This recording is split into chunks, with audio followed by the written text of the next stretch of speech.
I am joined by Robert Griffin III, James White, Field Yates Meanakeims. All right, so first play we're going to look at 2nd and 2, one of the Patriots' first offensive plays.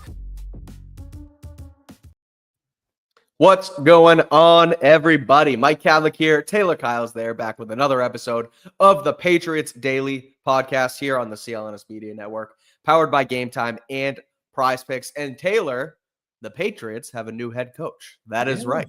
I heard Myself and Taylor, you did hear that. You also were just there for the press conference, as was I. Me and Taylor just got through the door to bring you guys an instant-ish reaction to Mike Vrabel's introductory press conference down in Foxborough. He was introduced by Robert Kraft just under a year from Gerard Mayo's introductory press conference in Foxborough. And so we're here to react to it. We're going to go through, take a look at some of the things he said throughout the transcript, kind of take a look at 3 main topics that we were able to compile about where the organization sort of goes from here. And we're going to take some of your mailbag questions as well. We meant to do a mailbag at the end of last week on Friday. My friend Taylor was unfortunately under the weather and not feeling. I sound like shit. Yeah, if you hear it in his voice today, if you heard it in his voice on Sunday on our Emergency Mike Vrabel podcast. But we're going to try and get to as many of your questions as we can in the chat. And we'll also try and pull some up from the mailbag tweet from last week, if they're relevant. I know a lot of them kind of had to do with where the Patriots are in their search. And, there's Ben Johnson topics and, could Mike Vrabel come? All that stuff's out the window now. Mike Vrabel is our guy. Taylor, yeah, we're going to start there. And I think there's really 3 buckets that we can kind of dive into, sort of themes to this thing. There's obviously a ton of information. We were just talking before the show, looking at the transcript, and he does a lot of talking. And so that's where he kind of does defer from Bill Belichick. He's mastered the, I'm going to say a lot of words, but you may only be able to take 1 or 2 things out of this. There's a lot of words and not a ton. Got to do some mining, some spelunking. Exactly. But in the little time we've had to mine, I would say, at least in my opinion, and you can kind of agree or disagree and add or subtract some things from there. But the 3 main topics were, first and foremost, and maybe it wasn't topic number 1, but it was my big takeaway, is where the offense is at and how things are going to work around Drake Maye. And the reason I ranked that at number 1 is because of his importance in the franchise. And it's a reason why some people may have wanted Ben Johnson to be the head coach, because you have a franchise quarterback and you need to do everything in your power to make that work with him. So we talked a lot about that and sort of how they don't have a plan for OC yet. Wants to put great people around Drake Maye. We'll talk about that. Also, Elliott Wolf. Yeah. Real quick, Albert Breer. This has already kind of been going. Ryan Cowden, who is the executive advisor to the general manager in New York, has been let go from his contract, classy move by the Giants and the Mara family, to allow him to pursue a job in the Patriots front office under Elliott Wolf, which we'll get into later. And Albert Breer just tweeted that Giants senior advisor Ryan Cowden has accepted a job with the Patriots per sources, so it's official. Cowden will have a big role in the New England front office and be reunited with Mike Vrabel. They worked together in Tennessee. A lot of actually pretty impressive draft classes during their time. The title will be along the lines of VP of Player Personnel. He'll be de facto number 2 to Elliott Wolf. All right, so I just kind of threw this up. We can kind of react to that to start then. Threw this up. We had a little lower third here that basically says the same thing. Report Ryan Cowden will join the front office and Elliott Wolf will remain. And I think it's interesting where his title will be along the lines of VP of Player Personnel, which was kind of Wolf's title, but he's the executive vice president. Now he'll be sort of underneath him, and he'll be the de facto, like you said, number 2 to Wolf, where it felt like Highsmith was sort of that guy, but I still feel like he'll be in the front office realm and in that sort of area. I also wonder with Wolf having the executive vice president, I always wondered, I was like, that just is a ton of words. And it feels like it's just trying to give you as much power as you can without being the general manager. Right. And now it seems like he was given the executive title just in case, maybe because obviously we know Gerard Mayo and him had the whole vision and everything, but there was also the chance that maybe they had somebody else. So now it makes more sense that they had that executive title so somebody could slide in under him, with the possibility of, like, obviously still having similar connections and being present for similar things. But if Wolf ends up being let go or being in a different role, then maybe they end up switching because it's Vrabel's preference if he wants to stay. So then, you know what? Instead of starting with the Drake Maye angle, let's start right there with the Elliott Wolf front office angle, because that was one of my other buckets here where Elliott Wolf was mentioned a lot in this press conference. Mike Vrabel mentioned he was asked about the kind of players that they want to bring in to this team to kind of turn things around. And the first thing he says was, Elliott's going to laugh at me here because we just had a conversation about this, and I just want good players. He went on to say that he's excited to sit down with Elliott Wolf and hash things out. Not hash things out in a bad way. That kind of came out wrong, but basically that he's excited to sit and talk with them about the vision of the football team. And he was asked point blank by our colleague Mike Giardi, all 32 podcasts here on CLNS, if Vrabel will have final say over the roster. And he just, as he does in Mike Vrabel fashion, skirted around the question, but said, I think the most important thing is there's a I think the most important thing is there's a shared organizational vision for what we want to do. I'm excited to sit down with Elliott and his staff. I need to sit down with his staff and figure out where we're at and what we want to do. He wanted to say, I'm confident all of those decisions will figure themselves out. And something else that you talked about in our stand-up from Foxborough, which will be on the channel in a little while, was something that I thought was a good point by him, is that we don't always have to agree. And I think that's important here. There's a shared vision, and there's going to be a way that we work, but let's be professional about this, right? Let's work together, figure out what we all know, figure out what we all don't know, and find this shared vision moving forward to that and how we want to build the football team. So yes, there could be an issue with, a power struggle here if it gets to that point. But if everyone's a pro, knows their role, and understands that, hey, we just want to win football games, it kind of sounds easy, and it's easier said than done, but I feel like that's the best way to go about this, especially with the experience Wolf has had in the league, the experience Ryan Cowden has had in the league, and the fact that he works together with Mike Vrabel, who has obviously had experience as a head coach. Yeah, our colleague Greg Bedard mentioned over on his podcast, and we know that Greg is not shy in his opinions. If he is critical or he, does not think something is going to work, he will be very vocal about it, which the more I've been in this business, I respect a ton. It's kind of easy on the outside sometimes to be hypercritical of those things, like he's nitpicking, but really a lot of the time, Greg just says the stuff that you don't want to hear, but ends up being true. He's right. And he mentioned, because we were having concerns, and again, the power struggle. Can Ryan Cowden and Elliott Wolf and Alonzo Highsmith in the front office that Elliott Wolf has put in place? Obviously, you don't want to just do a wholesale change right now. That's not typically how it works. We've seen with Bill Belichick. We've seen with even Andy Reid when he went to Kansas City, I believe, where there is that transition of power where the old regime sticks around. They kind of meld with the new guys, so there's some synergy. You can have that little transition period, and you make decisions from there. And Greg mentioned that he thinks there's a possibility that these guys can all just be adults and work together and find the best way to go about things. And I think that's the best case scenario, because Elliott Wolf, I understand we're critical of last year's player acquisitions and all those things. I cannot stress enough, in free agency, I really just think they were in a tough spot, being without a quarterback, first-year head coach who obviously flamed out. People didn't want to hitch their cart to your wagon. And then in the draft, they ended up having to reach because they couldn't sufficiently fill a lot of holes. But that said, Elliott Wolf has built a very strong reputation in the NFL for a reason, right? He's not someone you just want to kick to the curb, right? It's not a Gerard Mayo situation. Yes, he was a rookie. He still has a ton of experience, and Alonzo Highsmith, similarly, very well regarded in the league. But what we've heard after the season is that Elliott Wolf did have trouble maybe putting his foot down and being assertive in that role of de facto general manager. Sure. So it seems like, and we also know, Elliott Wolf has been very gracious with us. There's also the very honest fact that he's not great as a public-facing figure, right? He doesn't really have the presence, right, where it feels like he's kind of in command or all the questions are easy. It feels kind of strained, Nothing against him. That's just Matt Groh was a similar kind of thing where it didn't feel like he was super comfortable speaking to the media and having all those obligations. Last year, he had a role that was more in the background. Maybe, and when everything shakes out, Elliott Wolf will take more of a role where he doesn't have to be doing press conferences and speaking at the combine. And instead, that can be Ryan Cowden. I don't really know what he's like in front of a podium either. Haven't gotten the chance to really dig in, so we shall see. But I feel like that's how this is going to end up working, where Ryan Cowden, especially if he's Vrabel's guy, he's probably pretty assertive. And I also like you mentioned, the fact that Vrabel said that we're not always going to agree. Because I think these guys are all smart enough to know they never want to be the smartest person in the room.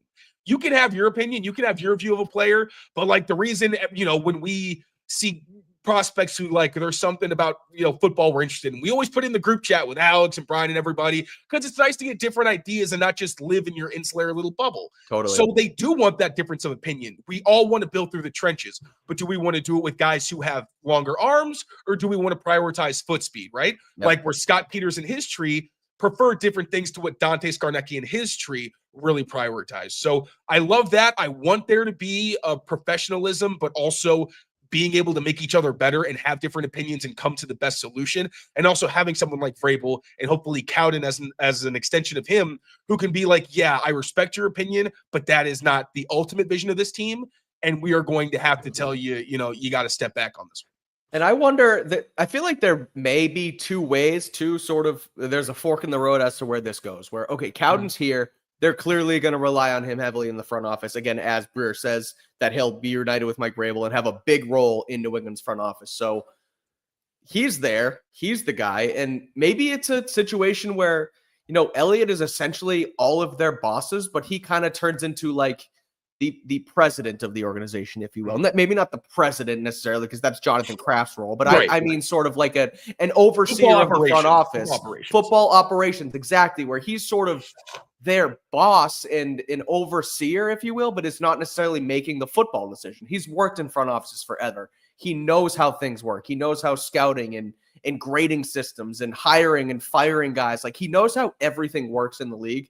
So he can sort of be that overseer without necessarily being a football decision maker. Or the other angle, and I'll let you go in a second, the other sort of, I see your eyes light up and I want to make sure I get to your points. But me. The other fork in the road here, Taylor, is that maybe it just becomes that, okay, there's too much disagreement and they cut ties with Elliott Wolf. And that seems like another angle that could happen here where Cowden does end up being that guy. I think Mike Reese mentioned this morning on 98.5, where when Belichick first got here and he brought in Scott Pioli and Bobby Greer was here and their front office was here because they had done all this work leading up to the draft and they need the numbers, they need the scouting reports, the opinions, the advice. And then after that, it kind of turned into, okay, this is our franchise now, our operation, and you guys, are going to be let go. So either way, I don't think it's going to get messy. I think they'll realize on one hand, okay, it's our turn now. Sorry, Elliott, you have to go. If you consider that messy, that's messy. But I just see that as, hey, we're not seeing eye to eye and we have to side with the head coach here.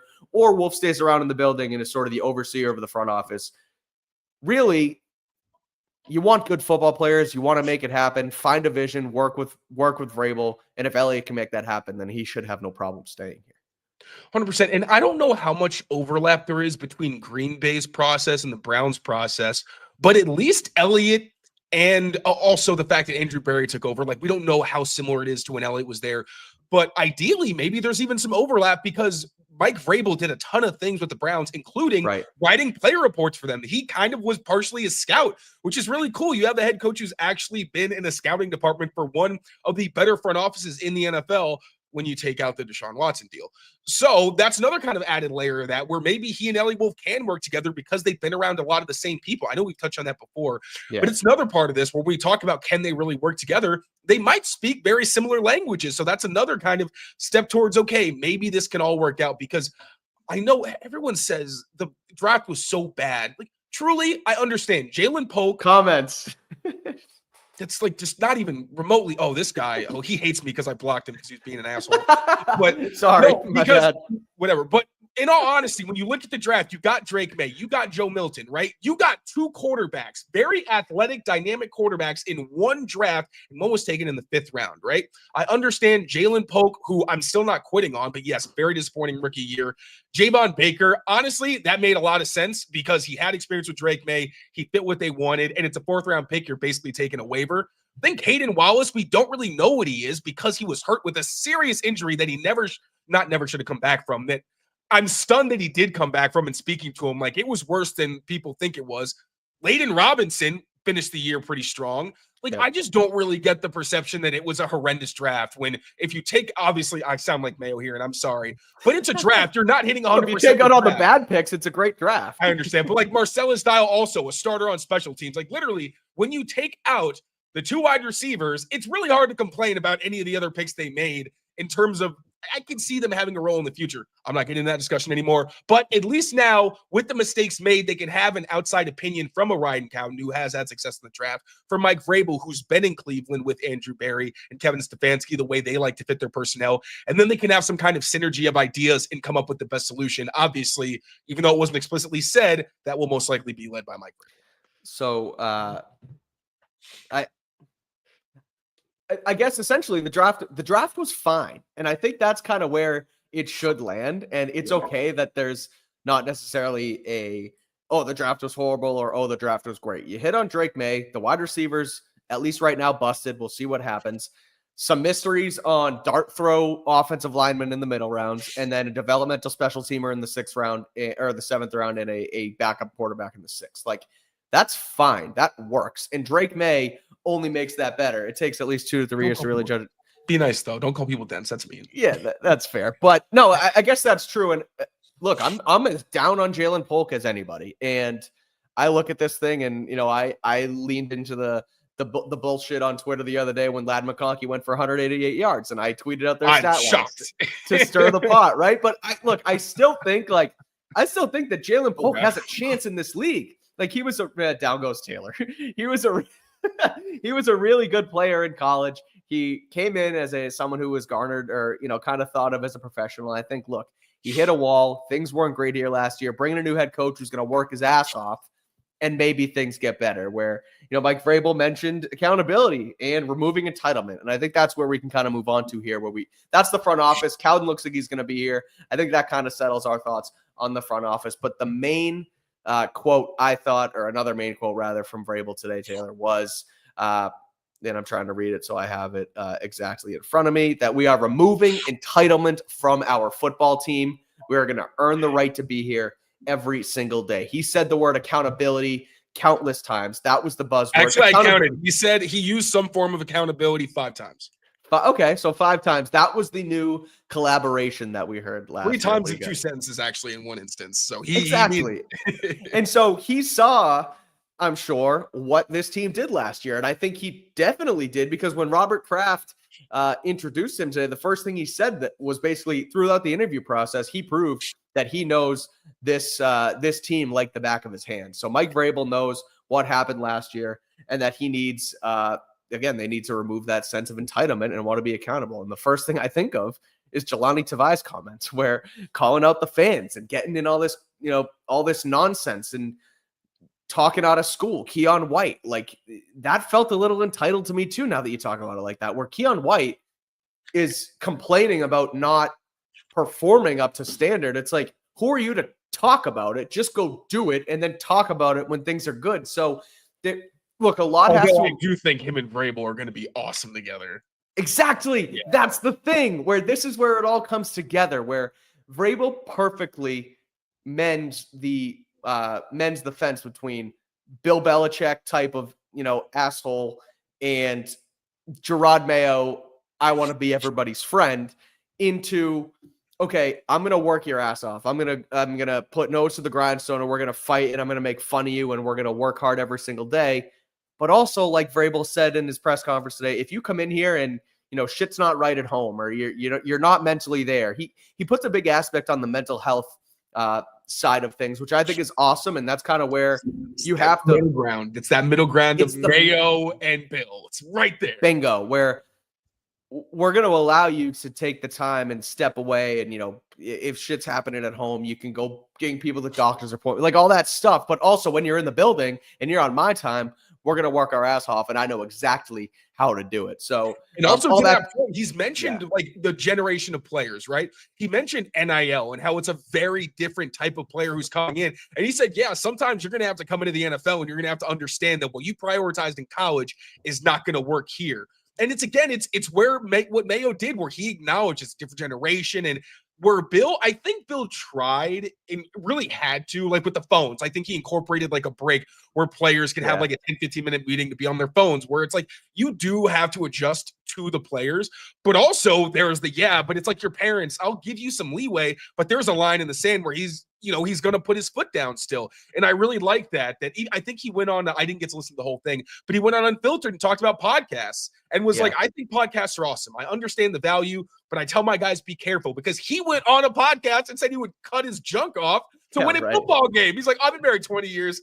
I do it. And he's like, yeah, I've even done it where I sit down, you get comfortable after half an hour, and then you start saying stuff you didn't really mean to say, and guys come back and they apologize. It's like he gets it. And that's what I love about Vrabel, is he's self-aware, but he's still like the dad, where you're not getting away with anything, but he's also going to give you some of the tender love and be like, dude, I'll give you an opportunity, but we have like the standard is the standard basically. But he's not oblivious to what's going on with some of these younger guys, which I think is awesome for a coach that's known to be a hard ass, even though he is also a player's coach. And that's the two of the clips that have, came up and resurfaced, or three of them really that have come up over the last day since Vrabel was hired is, first of all, you talked about the podcast with the Bussin' with the Boys with Taylor Lewan and Will Compton. Will Compton tweeted out his sort of skit making fun of Vrabel. And it's like, he's going to hold your feet to the fire, but he can also understand that that's hilarious and that's a joke. And not that Bill couldn't, but the other thing was Taylor Lewan had his video, and I'm not going to use all the expletives that he mentioned, but basically like he's going to be, he knows exactly what it takes to win. And he does this whole Belichick idea of we need to do X, Y, Z, our 3 points on every side of the ball. And that's what it's going to take to win football games this week. And it's going to be great. And you're going to win football games, but you're going to be sitting in that meeting room and, I'll just say it. He said, your asshole is going to be tight and you're going to be sitting there and you're going to need to, and you're going to need to know everything about that other team, no matter what. And you're going to get cold called and it's going to be scary and you're going to have to study and you're going to have long days and you're going to be sore, but it's going to be worth it because he knows what it takes to win. And so for that to be Taylor Lewan's thought of Mike Vrabel, but also that same season, Vrabel went and shot the shit in their Bussin' with the Boys podcast. It's like there is an understanding that he can be that guy who, like we said, takes on both sides. Now, do you think that, Gerard Mayo was not mentioned in this press conference today. Robert Kraft did not mention it at all. He started to talk about being in this same room 15 months ago, and I thought he was getting at Gerard Mayo's introductory press conference. I did too. I was like, tread carefully. Don't even open up that can of worms, Robert. But he didn't. He was talking about Mike Vrabel's Hall of Fame ceremony thing, and I wiped the sweat off my head a little bit, but I forget where I was even going with this. Now, there was no mention of Gerard Mayo today. Do you think the removing entitlement, accountability aspect of this was any sort of a shot at the past regime where, I know what happened here, it wasn't good enough, and I'm going to turn it around, and you guys need to be prepared for that? I think it was a shot, maybe not a shot at the roster, but I think it was a message. Okay. He was trying to, I don't think Mike Vrabel cares to insult Gerard Mayo. Like, not in a condescending way, but like that dude's got a lot on his plate. Talked about being paralyzed just from congratulations text. Like, I really don't think he had any interest in, insulting a former Patriots great, right? But I do think he understands the situation he walked into when he said, I want to where is it? The Patriots just posted it. I want to galvanize our football team. I want to galvanize this building. I want to galvanize our fans. Yeah, right. Mention the fans. Let me see how many times he mentioned the fans, actually. Maybe not a ton. 3 times. He talked about fans. He mentioned fans specifically. Oh, no, one of them was Kevin Stefanski. So twice. But still, I do think that was part of it, where the fact that, and I'm sure Robert Kraft explained to him what went wrong, right? The problems that they were having in the building where, we, reportedly might have put the word down the grapevine that Jelani Tavai needs to be benched, right? Yeah. Like that seemed like them saying this has gone too far and some action needs to be taken. And that accountability, the Ramondre Stevenson situation. He starts the game, even though he fumbled. He never was ever benched for fumbling, despite this being his worst fumbling season, potentially of his career. But he was the worst fumbler in the NFL, I think, outside of like Lamar Jackson, if they weren't neck and neck. So I think that's what it was. He's telling his team he hasn't met all the players yet. A lot of these guys, like Drake Maye wasn't here. I'm assuming he's probably like in North Carolina or something. Guys are away right now. They're going to be watching this press conference, and he knows it. Parcells knew it. Bill Belichick knew it. Gerard Mayo knew it to a fault. He kept acknowledging it and breaking the fourth wall, talking about how the players were listening and everything. Like, I think he was trying to tell them this is not going to be the same organization that you left. We're going to come in here and, we'll have fun winning, but it's not going to be fun getting there. And that's just what it is. And that's what it. And another thing he kept emphasizing was people understanding what it takes to be great. There are very few coaches, players, anybody in the NFL right now who can tell you what it means to be great, like Mike Vrabel. Guy was an all-pro, 3-time Super Bowl champion, came out the mud to make a name for himself in the NFL. And like he said, there's not a whole lot of players who can't relate to him at some level. So, I don't think it had anything to do with Mayo. I think he just wanted to make it very clear what his standard was when these guys get back. Yeah, he's very blunt about, the vision. And it's like he doesn't really – so much of Gerard was Yeah. But so much of Gerard was all these sayings. And again, I don't think that they were necessarily empty. Like, he did have a vision, right?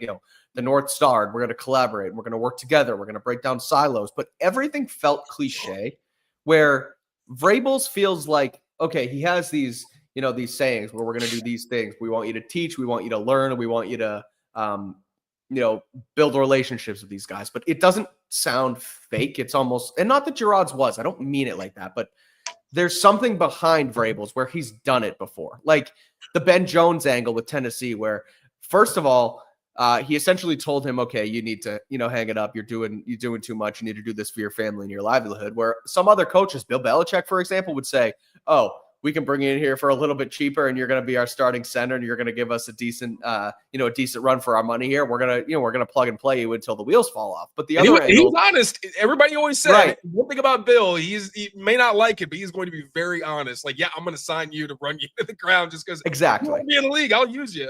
Right. And so the other thing too was that clip from yesterday that resurfaced with Ben Jones, where he comes off the field and he's agonizing and he gets hurt and he goes back into the game, and Vrabel greets him coming off the field and basically starts crying in his arms. He's like, I love you like my own. Like I've never seen anything like that. It's like, that means something, right, to these players, where I hate to keep bringing up the players, but it does mean a lot. And I feel like there's a difference between what's gone on or what happened with Mayo versus what happened with Vrabel, where we're on the same team. We are the players. I'm sort of a player's coach, but there is a true sense of accountability that you just, maybe you don't see it anywhere. Maybe that's just me kind of having rose-colored glasses after seeing Vrabel's press conference, but it felt real. It felt professional, and it felt like there is really sort of an angle here for the Patriots. So we're going to keep talking about it. We'll talk about Drake Maye. We'll talk about more of Vrabel's press. But first, quick word from our friends over at Prize Picks. We will be right back. Prize Picks is the best place to get real money sports action. With over 10 million members and billions of dollars in awarded winnings, Prize Picks has made daily fantasy sports accessible to all. All you got to do is pick more or less on at least 2 players for a shot to win up to 1,000 times your cash. So run your game all season long on Prize Picks. It is playoff time, which means it's now or never. Don't miss out on the last few weeks of football action with Prize Picks, the best place to win cash while watching the playoffs. You can now win up to 1,000 times that money on Prize Picks, and they now offer MasterCard for quick and easy deposits into your account this football season. Prize Picks also puts their members first, so all withdrawals are fast, safe, and secure, and when your picks hit, you get your money in as little as 15 minutes. All you have to do is download the Prize Picks app and use code CLNS to get $50 instantly after you play your first $5 lineup. That is code CLNS on the Prize Picks app to get $50 instantly after you play your first $5 lineup. Prize Picks, run your game. 2 things real quick. Yeah. For a guy who is pegged as always, run, he did not mention running once. Mm-hmm. Or he mentioned he wants to be able to run gap based on what the defense does. Which also, I don't know if you saw it, Evan got to geek out a little bit. Like, they were talking about how he was the resident X's and O's guy. He's like, oh, what run do you like? He's like, power. And then they kind of did a little thing. I was extremely jealous watching that. But I thought that was kind of funny. He talks a lot about Drake Maye, a lot about the passing game. He didn't mention the run game, even though we know obviously he's going to lean on it. So I wonder if that was a little self-awareness from him knowing what his perception is and being like, no, don't get it twisted. Like, we have Drake Maye. This ain't going to be the Titans. Exactly. No, I'm with you. All right, well, we'll get into Drake Maye, but before we do, let's talk a little bit about our friends at Prize Picks. We just talked about him. We just heard about him. $5 gets you $50 instantly on the app. I will have a Prize Picks lineup coming out later on my X account, but I'll give it to you here special for you listeners. It's Rams versus Vikings tonight. They're playing in Arizona due to the wildfires, and I am going to go with Matthew Stafford to have less than 239.5 passing yards. And I'm also going to go with TJ Hawkinson, Vikings tight end, to have less than 42.5 receiving yards. Stafford, they've sort of changed their identity on offense. I saw that the Rams have not thrown for more than 200 yards in like their last 5 games, and they won all of them. So they're leaning on that ground game, leaning on Kyren Williams. I'm going with that. And then Sam Darnold, first playoff game with the Vikings. I think he relies much more heavily on Justin Jefferson and Jordan Addison rather than the number 3 tight end in Hawkinson. May prove me wrong, but I'm going with less than 42.5 receiving yards. So I will tweet that out later on tonight. But if you want to follow along, download the Prize Picks app and use code CLNS for $50 instantly after you play your first $5 lineup. All right, let's continue on here. Patriots hiring Mike Vrabel as their head coach. Spoke to him down in Foxborough this afternoon, and he had a lot to say. And he did talk about Drake Maye, the most important figure in the Patriots organization right now. He was asked about the plan at offensive coordinator. He said that there is no plan, that they will go through a hiring process, which they have to do. They also have to abide by the Rooney Rule in this one. We'll see if they play this one a little bit closer to the vest rather than the way they handled it last time. But he was also asked what he's going to do with Drake Maye and how he's going to surround Drake Maye, and basically said that he is going to surround Drake Maye with great people, and mentioned his involvement in the quarterback's development as well. Said that his involvement will be relating to game management, situational awareness, and where we are on the football field, and trying to develop him as a leader on offense. So another stark difference between him and Gerard Mayo, where Gerard Mayo is, hey, I don't touch the offense, AVP, that is yours, and I am the CEO head coach. Where Mike Vrabel is the CEO head coach, but he's also basically involved in everything. We know he's a game management genius. We saw all the clips of him in Tennessee resurface over the last couple of days.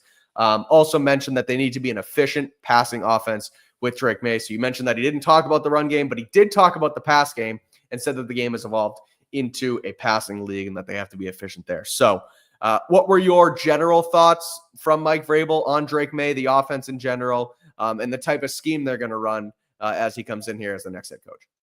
Love that he mentioned, as we already kind of knew, but that one of the things that brought him here was a young, dynamic quarterback. I like that he did consistently acknowledge that, yes, we need to make sure that we do provide the best situation for Drake Maye. Like, good people. That also makes me think that maybe Alex Van Pelt finds some way to stick around. Again, he'd probably have to take a demotion. He could probably have a cozy job in Bills media if he wants it, considering he's gotten screwed over twice. I remember I was talking to Alex about this last night. There's not really a whole lot of places around the league that are even a good fit for him where he could develop another young quarterback in a good system. So, but I hope so, because I think Alex is one of those good people, but obviously I don't think that Ray would necessarily want that system. But I love that he mentioned offensive line and protecting Drake Maye. We've heard it a lot, but coming from a guy like Vrabel who has credibility and control, that really does mean a lot, because I think he's going to take a hard look at this offensive line and say, okay, do these guys have the skill set that we can develop them, make them better players by this season? Talk about a Caden Wallace, a Layden Robinson, Cole Strange, of course. Like, are these guys we can rely on? Do they fit the kind of offense that we want to have? So that'll be interesting to see. Also, I know I'm trying to see where the quote was when he talked about like cadence and the things he kind of wanted to do and what it meant for him for the offense he wanted to run. Let's see. Oh, I know creativity was one thing that he mentioned specifically. That kind of made my eyes wide. I'm like, okay, he doesn't want some static old school. Again, people keep assuming that he's going to run some like barbaric offense. I just don't really think. Wing T, baby. Run the ball 65 times down your throat. And I think he's a coach who genuinely means it when he says he wants to be adaptable. And that's kind of what that means. It means being creative so you can have different ways to solve different problems. Also, he wants to dictate tempo and cadence. I think like with Drake Maye, we saw the touchdown to Pop Douglas where he got the guy to come off sides, gave him the chance to just give his guy a shot to make a play, and he did. Also controlling the tempo. Some of the best play we saw from Drake Maye last year was at the end of drives when he was going fast, the defense was on their heels, and he started picking them apart. Because I'm sure that Mike Vrabel, I don't know how much up-tempo stuff the Patriots are doing when he was here, but Brady, obviously, we know when they use that up-tempo offense, like he was surgical because it forces the defense to be very simple. So a lot of what he said, I like the direction that he's going, and I think he realizes what he has in Drake Maye. I think he's going to lean on him, and it's just exciting to have that vision. Also, we talked about this on the way back, just having someone like Vrabel who is so great when it comes to that situational football. Like, yeah. How many times have Bill Belichick and Tom Brady talked about how they made each other better in those situations by sharing their perspectives? Now, Mike Vrabel is one of the most accomplished defenders in NFL history. Obviously, you know, through a certain lens, playoffs and success and all that. He's going to be able to tell Drake Maye exactly what it means to be in his shoes, playing someone like him. Obviously, not the same perspective because the game has grown in a lot of ways, but saying, hey, Drake, in this situation, what do you want to do? If XYZ happens, what's LMNOP? You know, I think that's really cool. That's exciting for a young guy who loves to inhale information and is already very smart. So I'm excited to see what this pair can do together, but I'll be more excited when I know who's actually going to be calling plays for. So I was going to ask you that, and I want to steer away from the press conference a bit and talk about the offense and sort of where Drake Maye will be and who will be coaching him. But on that part of it quickly, just where Vrabel talks about the game management, right?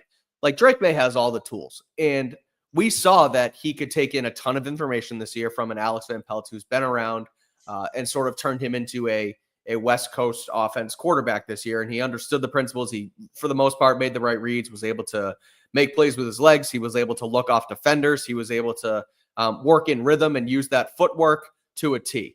So if you take all of that, yeah, maybe you do give him a new system here, which is going to take a little bit more of a the Cowboys posted a goodbye to Mike McCarthy after not being able to come to a contract negotiation. Anyway, that's not weird. It is very strange. They even won a playoff game with him? I don't know. So odd. But I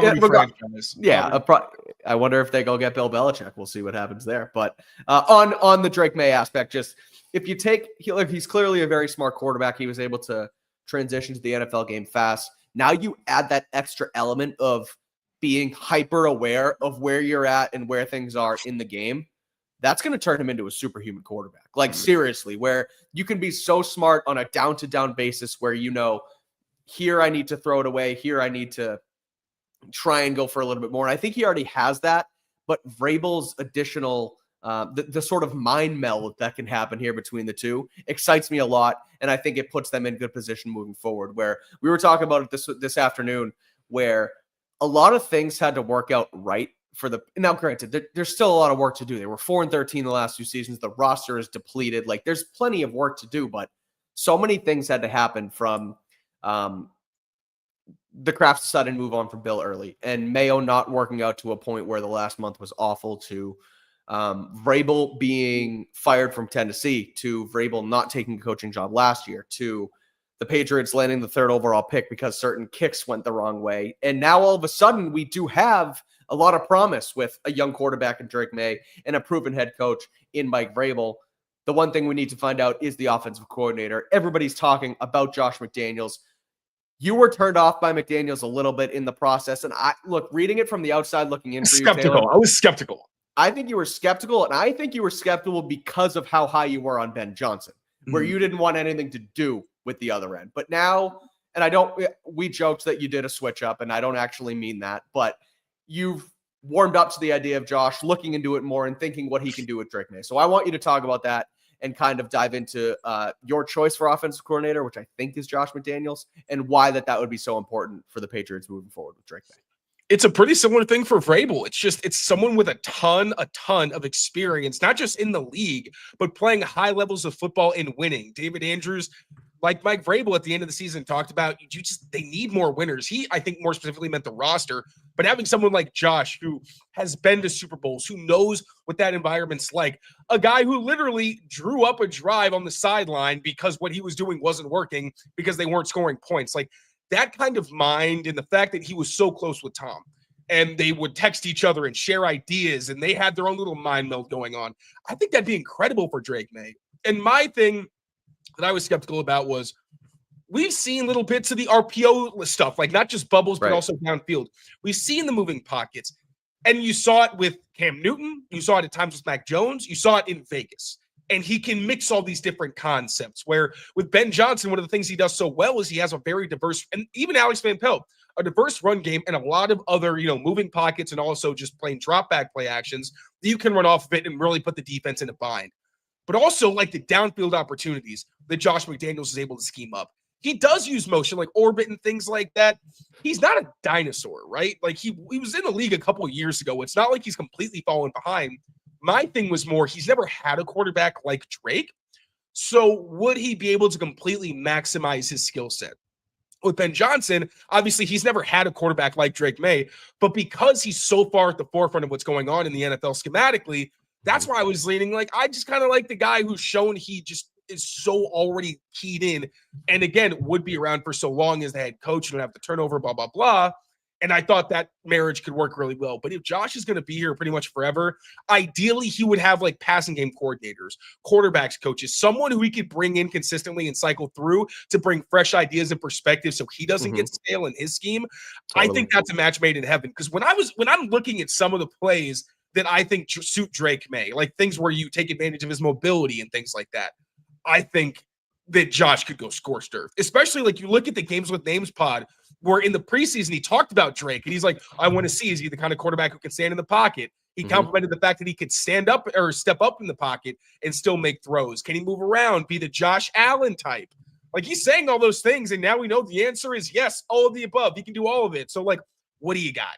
And we heard also from Patriots.com that when they were doing a project following Josh around earlier in the season, he told them that he was going to be doing college tours. So it all feels like Josh makes a lot of sense, but I also hope that it is a genuinely thorough search and they put their due diligence in and try to learn from all the potential candidates that could fill the role as well. And I wonder if, I know everyone knows and thinks that the way they skirted the Rooney Rule was a sham, but you did also bring, and it was, don't get me wrong. You did also bring in 2 offensive coordinators in Byron Leftwich and Pep Hamilton. And I wonder how much of a fact-finding mission that was for their OC job as well, where maybe you bring in a guy like that, and maybe it's not even for the offensive coordinator. Maybe you bring in Josh McDaniels, you interview Byron Leftwich again for the OC, and then Leftwich becomes your passing game coordinator. Both of those guys work with Tom Brady in their careers. There's a little bit of carryover there, different offenses, different styles, but putting ideas together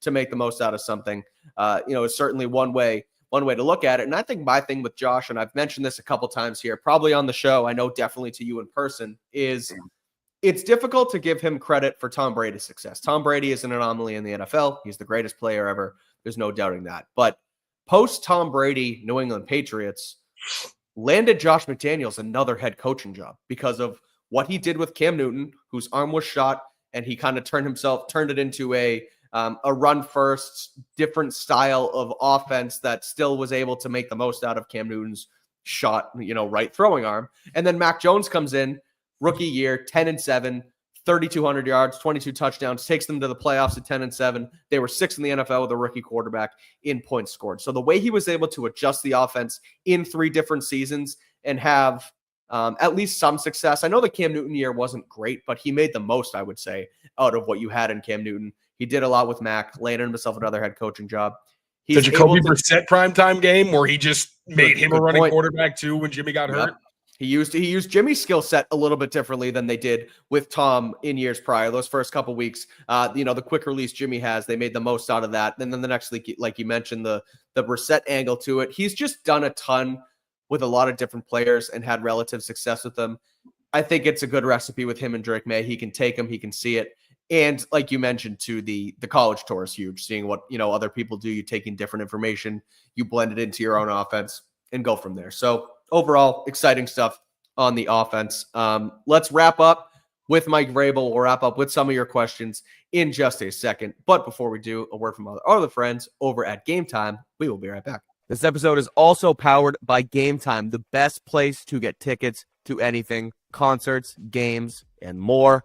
They have the GameTime Picks feature that makes getting tickets even easier. It filters out the fluff and only shows you incredible deals on great seats, so you don't have to waste time searching through thousands of tickets to find the best value. They also have the lowest price guarantee, and they have seat views to check out exactly what it's going to look like from your seat. So make sure you download the GameTime app today to take the guesswork out of buying tickets. Download the app, create an account, and use code CLNS for $20 off your first purchase. Terms apply. Again, create an account and redeem code CLNS for $20 off. Download GameTime today. Last minute tickets, lowest price guaranteed.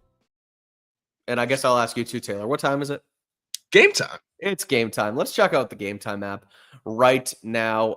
Unfortunately, no Patriots games to look forward to for a little while, but GameTime will be the best place to get tickets to Patriots football games. But if you want to watch the Celtics in live action, one of the best teams in basketball, coming up on Friday, the 17th. 4 days from now, they will host the Orlando Magic at TD Garden, and you can get in the door for as little as $98, under $100. And that's the true under $100, because I have the all-in toggle on the app, which means that you don't get hit with hidden fees. You don't get hit with taxes at the end. You don't pick your seat and think it's a good deal and then end up checking out and get charged $15, $20, $30 more. That is the all-in price, $98 to get into the Celtics. And maybe you can even get $20 off if you haven't used the app before. Download GameTime, use code CLNS for $20 off your first purchase. Terms apply. All right, Taylor, let's continue on here. We'll wrap this thing up. We'll look at some questions in the chat. We'll try and use the chat to sort of round things out here. But as we do, and as I kind of look through here, just I'll ask again for your main sort of takeaways, theme, excitement, what you think here with the Patriots as now we officially sort of kick things off here in Foxborough with the Mike Vrabel era. There's optimism. I know Chad Graff just tweeted this. He was like, when you think about it, how many more teams have a better outlook at quarterback head coach combo for the next like 5 years? It's not a ton, you know, like the D'Amico Ryans and CJ Stroud, obviously Mahomes and Reed, Jackson and John Harbaugh or John. I'm so bad with that. If you have the same last name, I'm Lamar and John, Herbert and Jim. Herbert and Jim. There we go. Honestly, I was gonna say Josh and Sean McDermott. I don't know though. I respect Sean McDermott, but I don't think they're maybe in that category yet. I think maybe. I mean, they're a very good football team, and they could not shock. They're one of the best teams in football, but they've kind of feel like they've hit their ceiling. And if they can break through the glass, then I'll give it to them. But as of right now, they got to do more. Exactly. So that's kind of where I'm at, that there is optimism. It feels like there's seriousness again, where you do have a very high upside quarterback. You have a coach who people keep pretending like he's not a high upside coach. But I think the fact that he has already done it and now is at his second stop, where we hear so often that a lot of the times the coaches have more success at their next stop because they've had the experience, they knew what they did wrong, and they were able to grow from it. And then just the fact this was a press conference where I felt like, you know what, this was a buttoned up operation. Like, this feels like what we're used to. We're not going to have to just be TMZ reporters. We can actually be football reporters. So I'm looking forward to it. That's really my biggest takeaway. I like that they are trying to be collaborative, but they're also keeping their mind open. And it doesn't seem like they're really rushing into things. I think this is going to be a process and all of that. And I think that they're very aware of that as well. I also like good point in the chat too. Andy Reid's outlook, like he could be gone soon. So that's a very good point. I didn't even think about that. What was I going to say? Well, if you don't got it, we can get to this. We can use the chat. He brought up the trenches right away when asked about the roster and where things are and how they're gonna. I think he was asked about the number 4 pick. He was asked about the $130 million in cap space and how the team plans on using it. And he immediately brought up essentially protecting Drake Maye and that the offense is going to only run and only be as good as the offensive line in front of him. And also the defensive line. He said the NFL, the stats tell you got to get after the quarterback and you have to protect your quarterback. That's very exciting because, as everyone knows, especially now that I'm kind of coming off of T, now that Vrabel is the head coach, I just don't think it's that likely they're going to throw $30 million at a guy who has soft tissue injuries, which, as we've learned from our friend of the show, Paul Kuharski, is not something he's a fan of. But another thing I was thinking of was the fact that Vrabel never acknowledged that it was a rebuild. That's another kind of sneaky thing. Every time we spoke to Mayo, he acknowledged it's going to take time. It's a process. It felt like Vrabel wasn't using that as an excuse, right? Like he wasn't like, no, this is going to take time. I think there were acknowledgments of like, we have, this will be a process, but it wasn't like he was excusing losing or anything like that. I think he's setting the standard of, no, we are going to be tough because he knows where he said he had a 12-win team when they played 91 different players. That's insane. That's got to be some kind of record. That was a flex. That was a little flex of the, I like that. I didn't do this, but I was like, all right, man, talk your shit. Because like that is incredible to win that many games going through that many players. I remember even watching the game back, I was going through it. I'm like, who are these guys? Like I have a decent memory for players within the past like decade. And I'm just looking around at the Titans defense, like I don't know who a lot of these people are. And they gave it to the Patriots. So that's exciting, man. Just a no-nonsense coach with a quarterback who you think can really win you any game. Much, much more optimistic times in Foxborough, especially with the benefit of hindsight with the Mayo era and how the new thing may not always be the best thing, and that there's a lot of ways you can get excited about the bells and whistles, but at the end of the day, it's all about the product. At least with Vrabel, we know there's something we can kind of hold on to, but because the Mayo era was so close, I don't think any of us are going to feel comfortable. You want to see the result, but at least, this setup feels a lot better than what they've had in recent years. I'm totally with you. I want to get to wide receivers here. Two comments here. One, do we believe, or do you think he believes in Polk and Baker, or are we building the wide receiver room? And another one here, same guy, Diego, says, I'm scared of our wide receiver scouts, OC, wide receiver coach development. I will add to this, for what it's worth, Tyler Hughes was at the press conference today. So he is at least still in the building, still working, still under contract now. I think he's sort of looked at as a, I don't want to say scapegoat, because I don't think the wide receiver room did enough. So it's not like he's being excused on purpose, but a lot of people believe wide receiver needs a major rehaul, both in personnel and in coaching. Chad O'Shea is a name that I brought up yesterday. I got a lot of crap for it. People thinking that wide receivers weren't great around here from 2019 to 2018, or 2009 to 18 when O'Shea was here. But he does have familiarity with McDaniels. If McDaniels is here, he does have familiarity with Vrabel because they coached together in Cleveland last year. So thoughts on the wide receiver room, where you think it kind of stands, and is this a major overhaul? Do they bring some guys back? What do you think of the rookies last year, wide receiver as a whole, Taylor? Well, first of all, it's just you can't judge really and I understand like when Brady was gone even, but it's really hard to judge the Patriots receivers when Tom was here, especially young guys, where it's really tough to develop with Brady because he's so hard on you. And then with like Cam Newton, I'm sorry, you're not going to have a whole lot of development when Cam Newton was throwing you the ball that year. So, what have you. I think Chad O'Shea maybe getting a little too much crap. I think the wide receiver room, if any room was going to get an overhaul, it's that one. A lot of young guys, obviously that's a benefit, but you also had a lot of young guys who were running their mouths last year. Mm-hmm. You had Polk saying he had the best hands. I don't have mental problems. You have Javon Baker still talking crap.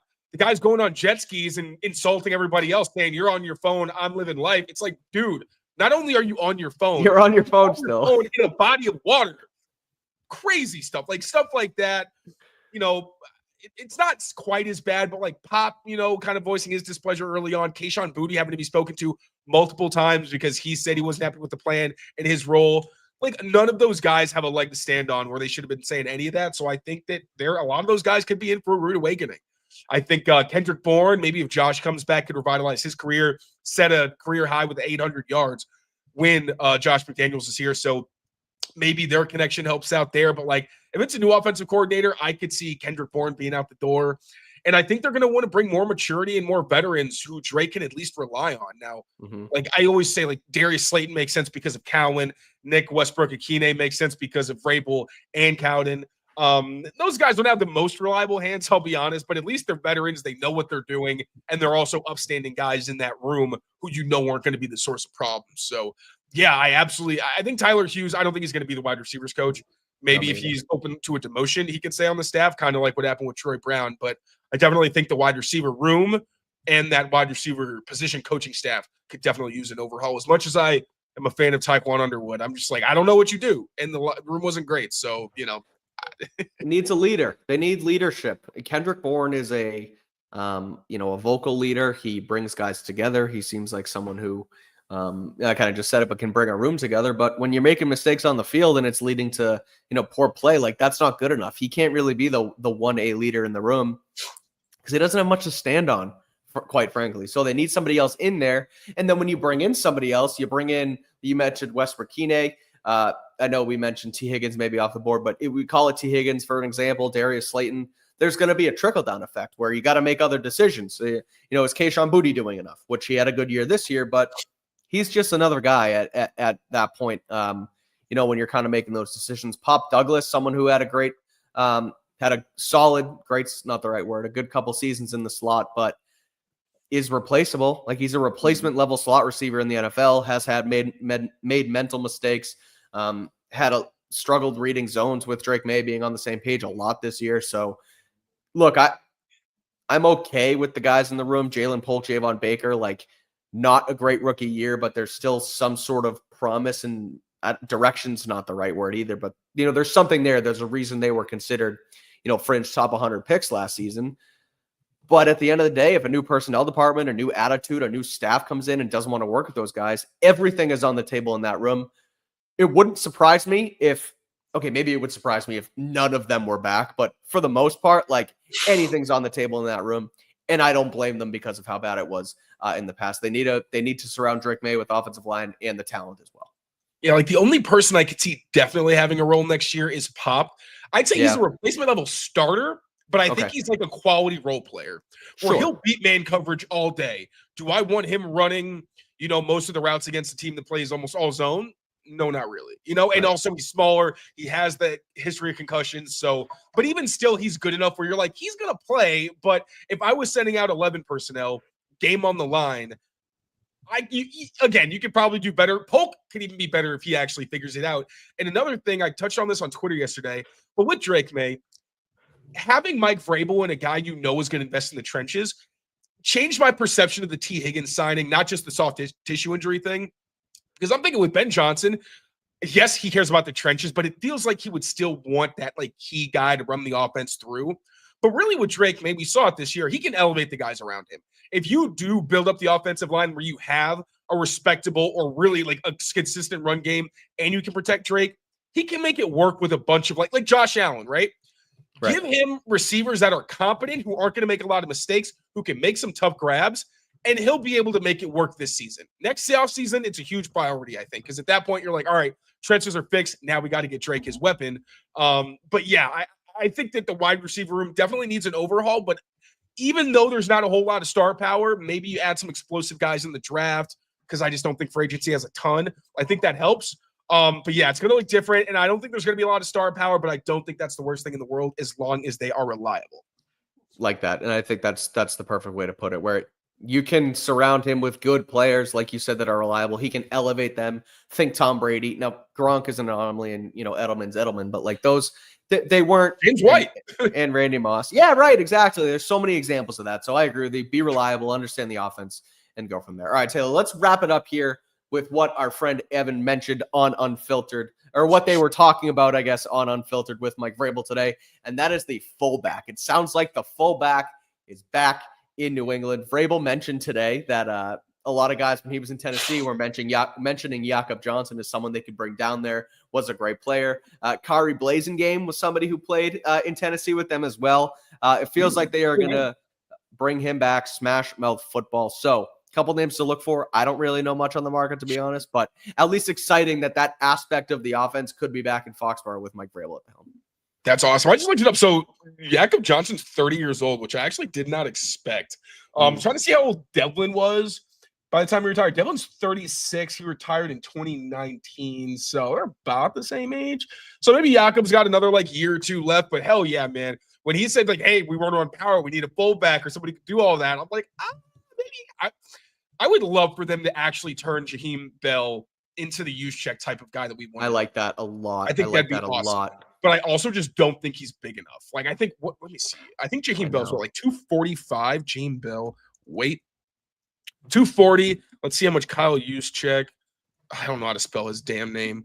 236. Okay. So in the same vein, but I feel like Vrabel would want to range the weight. Yeah, I agree.